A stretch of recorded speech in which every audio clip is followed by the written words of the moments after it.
கோடிக்கடனையும் தீர்க்கும் காசு பரிகாரம். திருச்செந்தூர் முருகனை நினச்சி ஒரு முறை இதை செஞ்சு பாருங்க. கடன் அப்படிங்கிற கஷ்டத்தை தீர்க்கக்கூடியவர் யார் அப்படின்னு பார்த்தீங்கன்னா கந்தக்கடவுளான முருகன். அதுலேயும் திருச்செந்தூர் முருகனை நினச்சி இந்த பரிகாரம் செஞ்சீங்க அப்படின்னா கண்டிப்பாக உங்களுக்கு எவ்வளவு கடன் பிரச்சனை இருந்தாலும் தீரும். இதற்கு ஒன்றும் நீங்கள் செலவு பண்ணவே வேண்டியதில்லை, ரொம்ப செலவு இல்லை. வீட்டில் இருக்கக்கூடிய காசை வச்சு இந்த ஒரே ஒரு வரி, அந்த கடன் தீர்க்கும் கந்த முருகனை நினச்சி இந்த ஒரு வரியை சொன்னீங்கன்னா போதும்.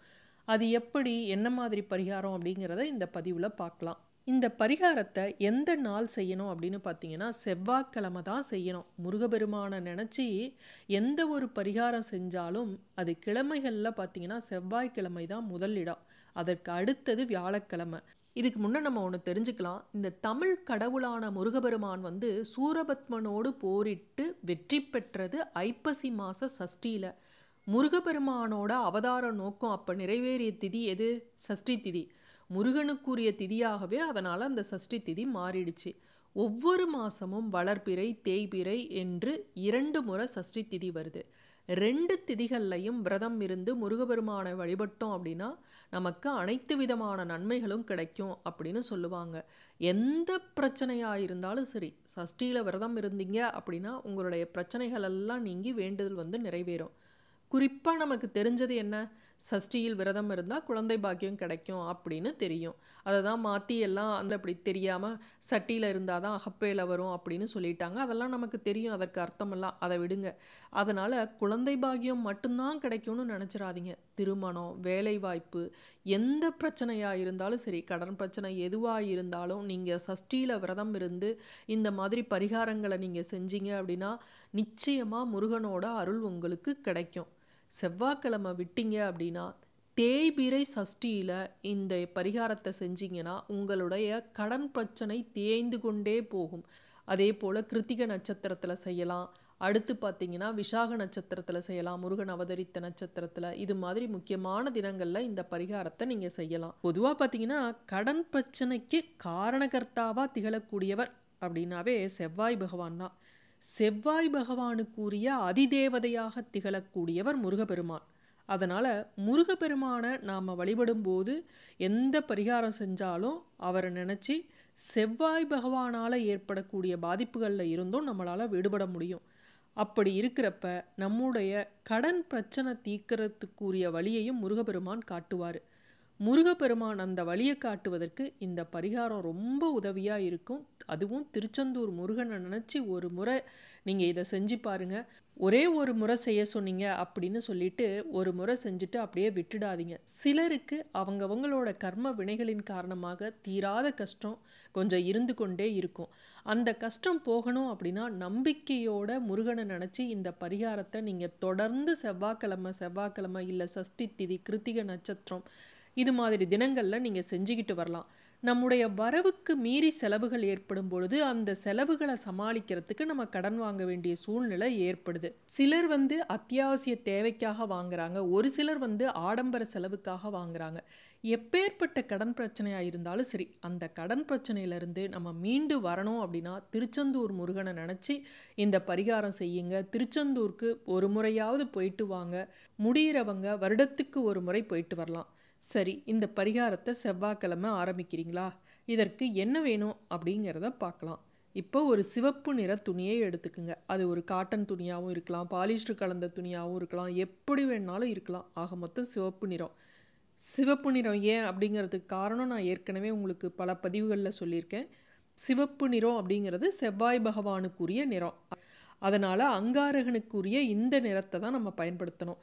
அன்று காலையில் எப்போதும் போல் நம்ம வழிபாடுகளை செய்ய ஆரம்பிச்சிடணும். அதாவது நீங்கள் அதிகாலையிலேயே எழுந்து முருகன் சிலை இருக்குது, படம் இருக்குது அப்படின்னா நீங்கள் அதற்கு அபிஷேகம்லாம் செஞ்சு சந்தனம் பொட்டு வைத்து பூ வைத்து நெய்வேத்தியம் ஏதாவது செய்ய முடியுது அப்படின்னா செஞ்சு வச்சு, இல்லை அதெல்லாம் செய்ய முடியல அப்படின்னா கற்கண்டு இல்லை ஒரு வாழைப்பழம் 2 ஏதோ ஒன்று நீங்கள் வச்சிங்கன்னா போதும். வச்சுட்டு முருகப்பெருமானை வழிபட்டுட்டு அதற்கு பிறகு இந்த பரிகாரத்தை நீங்கள் செய்ய ஆரம்பிக்கலாம். நீங்கள் ஒரு முருக பக்தராக இருந்தால் கீழே கமெண்ட்டில் ஓம் சரவண பவ அப்படின்னு டைப் பண்ணுங்கள். நீங்கள் டைப் பண்ணுறது அப்படிங்கிறது எழுதுறது மாதிரி. இப்போ நீங்கள் டைப் பண்ண நீங்கள் மனசில் நினைக்கிறீங்க இல்லையா, ஓம் சரவண பவ அப்படின்னு. அப்படி நினைக்கிறப்ப உங்களுக்கு முருகனோட அருள் கிடைக்க ஆரம்பிக்கும். இது மாதிரி நம்ம டைப் பண்ணினாதானே இல்லை, அடிக்கடி முருக பக்தராக இருக்கிறவங்க நடுவில் அப்படியே நம்ம ஃப்ரீயாக இருக்கோம் அப்படிங்கிறப்பெல்லாம் ஓம் சரவண பவ அப்படின்னு மனசுக்குள்ளேயே நினச்சிக்கிட்டு இருங்க. வீடியோ பிடிச்சிருந்தது அப்படின்னா மறக்காமல் லைக் பண்ணுங்கள், ஷேர் பண்ணுங்கள், சப்ஸ்கிரைப் பண்ணுங்கள். நீங்கள் இது மாதிரி பரிகாரத்தெல்லாம் செஞ்சுக்கிட்டு வர்றீங்களா அப்படிங்கிறதையும் கமெண்ட்டில் தெரியப்படுத்துங்க. உங்கள் வீட்டு பூஜை அறையில் ஒரு மணப்பலகையோ அல்லது ஒரு விரிப்பு, ஏதாவது ஒரு விரிப்பு, துணியோ பாயோ ஏதோ ஒன்று போட்டு உக்காந்துக்குங்க. இந்த பரிகாரத்தை எந்த நேரத்தில் செய்யணும் அப்படின்னு பார்த்தீங்கன்னா காலையில் 6 to 7 மணிக்கே செய்ய ஆரம்பிக்கணும். இதற்கு ரொம்ப நேரம்லாம் தேவைப்படாது, சும்மா ஒரு 15 நிமிஷம் அவ்வளவுதான். இப்போ ஒரு சில்லறை காசுகளை எடுத்துக்கணும், கை நிறைய இருக்கணும், உங்கள் கை ஃபுல்லாக அடங்குற மாதிரி இருக்கணும். அந்த மாதிரி சில்லறை காசு. என்ன சில்லறை காசு எடுக்கணும் அப்படின்னா 1 ரூபாய் எடுத்துக்கலாம், 2 ரூபாய் எடுத்துக்கலாம், 5 ரூபாய் எடுத்துக்கலாம். எந்த நாணயமாக இருந்தாலும் சரி, அது கணக்கு கிடையாது, எது வேணாலும் எடுத்துக்கணும். ஆனால் கை நிறைய கைக்குள்ளே ஃபுல்லாக இருக்கிற மாதிரி எடுத்துக்கணும், அது மட்டும் முக்கியம். கிழக்கு பார்த்த மாதிரி உக்காந்துக்குங்க. அந்த மணப்பலகையை போட்டு அந்த பாயை போட்டு கிழக்கு பக்கமாக உக்காந்துக்குங்க.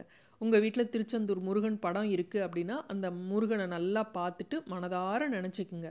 கையில் காசை வச்சுக்கணும். இப்போ நம்ம தலையை சுற்றணும். அது எப்படி சுற்றணும், அதை சுற்றுவதற்கு முன்னர் நம்ம என்ன செய்யணும் அப்படிங்கிறது தான் முக்கியம். இப்போ முதல்ல உங்களுடைய பிரச்சனையை நினைங்க. என்ன பிரச்சனை? கடன் பிரச்சனை. அந்த கடன்கிற வார்த்தையே உங்கள் வாயில் வரக்கூடாது. அதை சுற்றுறப்ப நம்ம என்ன பண்ணணும் அப்படின்னா, எனக்கு பணவரவு அதிகரிக்க வேண்டும், எனக்கு செல்வங்கள் அதிகரிக்க வேண்டும், பணவரவு பல வழிகளில் வந்து சேர வேண்டும். இப்படி நீங்கள் அந்த சில்லறை காசுகளை கையில் வச்சுக்கிட்டு நீங்கள் பாசிட்டிவான வேர்டை வச்சு நீங்கள் பணவரவு பற்றி பணத்தை பற்றி சொல்லணும். எக்காரணம் கொண்டும் கடன் தீர வேண்டும் அப்படிங்கிற எதிர்மறை வார்த்தைகளை உபயோகிக்க கூடாது. அதற்கு பிறகு அந்த கையில் இருக்கக்கூடிய காசை அப்படியே வச்சுக்கிட்டு 27 முறை வலம் இருந்து இடமாக சுற்ற வேண்டும். கரெக்டாக செய்யுங்க. 27 முறை சுற்றி இருக்க வேண்டும், வலம் இருந்து இடமாக சுற்றி இருக்க வேண்டும். தலையை சுற்றிட்டு நீங்கள் என்ன பண்ணணும், ஓம் சுப்பிரமணியாய நமக அப்படின்னு சொல்லணும். இதில் ஓம் அப்படிங்கிறதும் நமகங்கிறதும் எல்லா மந்திரங்கள்லையும் வரும். ஒரே ஒரு வார்த்தை தாங்க இதில் வருது, சுப்பிரமணியாய. இந்த ஒரு வார்த்தை அவ்வளவு சக்தி உடையது. ஓம் சுப்பிரமணியாய நமக அப்படின்னா நமக்கு இருக்கக்கூடிய தடைகள் அனைத்தையும் தகர்த்தெறியக்கூடிய சக்தி வாய்ந்த மா மந்திரம். தடைகளை தகர்க்கிறதுக்கும் கடன் பிரச்சனை தீர்வதற்கும் என்ன சம்பந்தம் அப்படின்னு நினைப்பீங்க.